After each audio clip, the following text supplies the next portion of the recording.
Young tiger NTR ని ప్రత్యక్ష రాజకీయాల్లోకి తీసుకురావాలని, ఎన్టీఆర్ చేత రాజకీయ పార్టీ పెట్టించాలని తెర వెనుక పెద్ద ప్రయత్నాలే చేస్తున్నారట కొంతమంది. అయితే ఎన్టీఆర్ మాత్రం ప్రస్తుతం సైలెంట్ గా ఉన్నాడు. కానీ 2019 ఎన్నికల ముందు ఎన్టీఆర్ సంచలన నిర్ణయం తీసుకునేలా పెద్ద మంత్రాంగం చేస్తున్నాడట కొడాలి నాని. ఎన్టీఆర్ చేత కొత్త రాజకీయ పార్టీ పెట్టించాలనే ఆలోచనలో ఉన్నాడట. ప్రస్తుతం ఎన్టీఆర్ తన తదుపరి చిత్రాలలో బిజీగా ఉన్నాడు.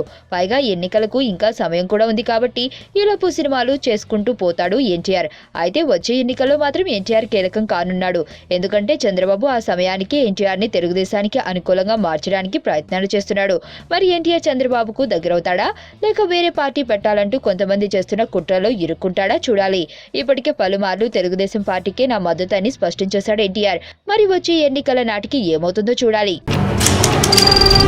నీ స్నేహితుడు ఎవరో తెలిస్తే నీ క్యారెక్టర్ తెలుస్తుంది.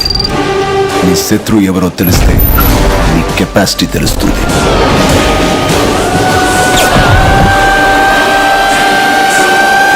నా శత్రుని సెలెక్ట్ చేసుకున్నాను.